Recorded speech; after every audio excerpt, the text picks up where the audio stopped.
Here we are again with another paint review on a 3D printing channel, but since everyone was super happy with my approach to keeping the last one short, my intention here is to do the same again. After all, how long do you really want to spend watching paint dry? These Villainy inks have a somewhat specific use case. Assuming you want to add some natural dirt and grime to your models, get a somewhat realistic war-torn vibe, and do this incredibly quickly, these are some paints you probably want in your arsenal. But there is a knack to using them. Actually, there's a few, but that's a big part of the point of me making a video, and if you're looking at these, you'll probably want to know the fastest way of getting started. So hi, I'm Ross, and this is Fohammer Videos. Right then, first up, if you don't know, these are enamel paints. Now, on the plus side, what this means is that the paint has incredibly long working time. Put it on a model, move it about, or even take it off again for hours or sometimes even days after you've applied it.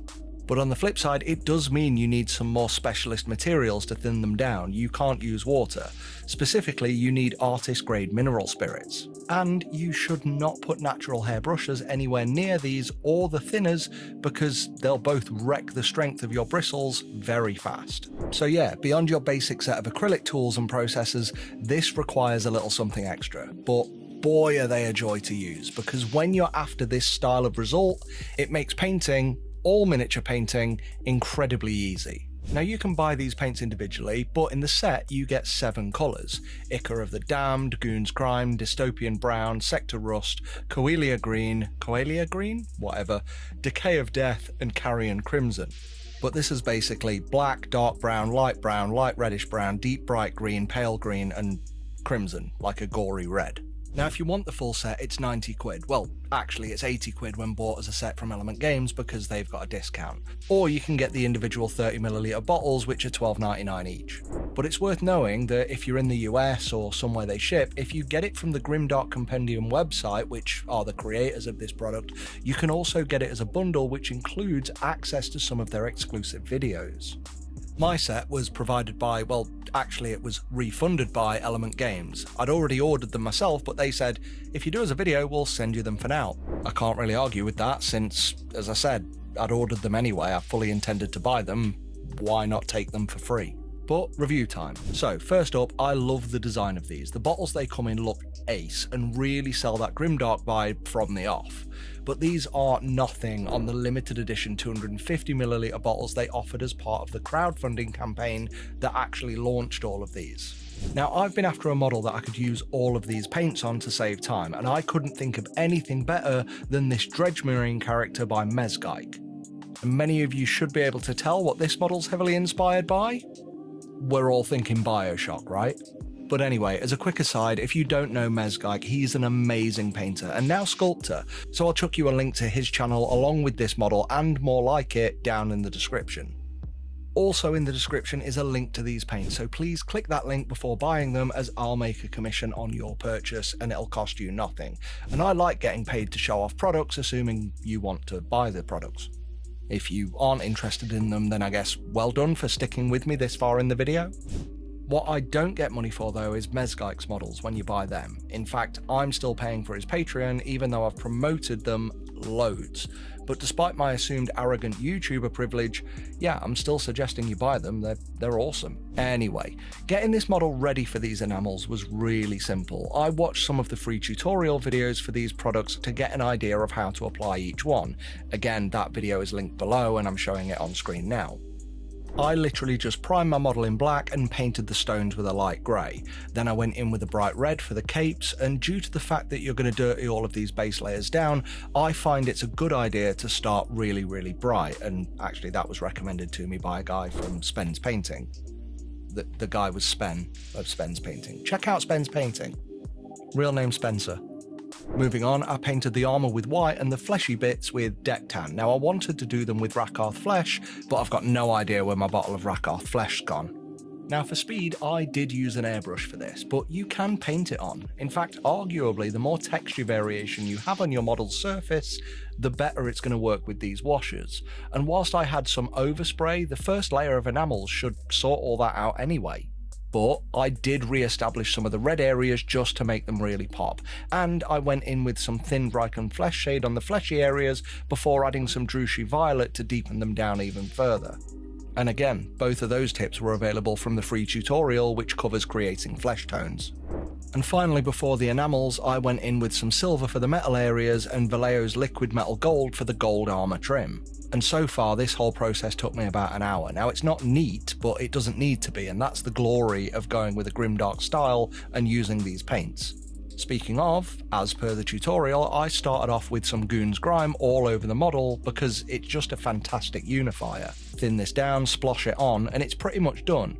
As mentioned earlier, you really can play about with this stuff for hours. And I didn't need to apply any gloss varnish or anything like that. I was able to pull this back off the surface using a cotton bud, which some of you may call a Q-tip. In fact, if anyone can explain where the term Q-tip comes from for these, I'd really appreciate it. But again, as per the guide, you can also apply this quite heavily and use a soft brush to drag down the wash and create natural looking streaks. Now I could honestly show you every single step, but the process is basically the same. Stick it on and play about with it. I used the various browns across the armor and wood areas, I applied the rust over the metal areas, and a mix of the greens over the gold areas to create a weathered, aged patina effect. After that, you just throw some crimson over the fleshy areas. Then you just need to spend some time manipulating it until you're happy. Let it dry off a bit, add a bit more, take more off, streak it, swipe it, splotch it, stipple it, do whatever you want to add variation and texture to the surface of the model. This is so freaking easy to do, seriously. Though, in fairness, I wouldn't be any kind of decent reviewer without pointing out any quirks, and for this, well, there was only one. In all of the bottles, the neck of each one had a load of congealed crud in that neck area, and all of this needed to be pushed back into the bottle as it left no breathing room for the pipette to actually suck because there was no air getting back into the bottle. And in a couple of them, in the tip of the pipette, this had also gathered some congealed crud. All I needed to do was just pop a pin in here and pop it out. You can actually remove the pipette tube from the bulb. I actually had to Google what the top of the squeezy bit was called. But anyway, you just tip the crud out of the back of this pipette tube back into the bottle and you're solid. From there, shake the living hell out of the stuff to ensure you get a really deep and rich colour when applying it. And I honestly wouldn't even say this as a negative, it's just something to be aware of. Hobby products aren't like technology products. Many of the greatest hobby products have several quirks to them. Just see my video on Dirty Down Rust as an example. But in this case, the quirk is actually an opportunity to showcase exactly what Grimdark Compendium have done right with their new product launch that, in my opinion, should embarrass several larger companies. And that is that they've not only done videos showing you how to use it, but they have a full and detailed write-up of every product in this line and how to get the most out of each colour. And the video coupled with that guide is exactly how I was able to paint this model so easily and quickly. Like, this information's right there under the Goon's Grime info. It says, a vortex mixer comes in highly recommended. Now in lieu of one of these, I'd recommend just sticking the back of a brush in your bottle and twirling it round a lot. But I am thankful for my vortex mixer. I've got a video on those too. Now I will be honest and say, in my opinion, this webpage can be a little bit hard to read at times because, well, there's a lot of white text on a detailed grayscale background, and the index at the top in red is, well, it's also tricky to read, and it's in a bit of an odd order. But at least the webpage isn't dripping with ads everywhere, so, you know, that's a solid plus. And look, this is paint. Like, me picking on a web page, a static text web page for all that, should show you that I'm having to scrape the bottom of the barrel just to find any fault here with this product. I love Grimdark style painting. I was a member of Zach Cascagoon's Grimdark Compendium Patreon for a long time because personally I am a huge fan. I was planning to buy these myself. And sure, there are other products out there that you can use for these techniques, though I don't know about you, but I would rather support a fellow creator in our industry over many a large company. And it's mainly because of the value add and the love and care they put into a product. And the value add here is that not only do you get these products, but you also get access to guides on using them for free alongside it.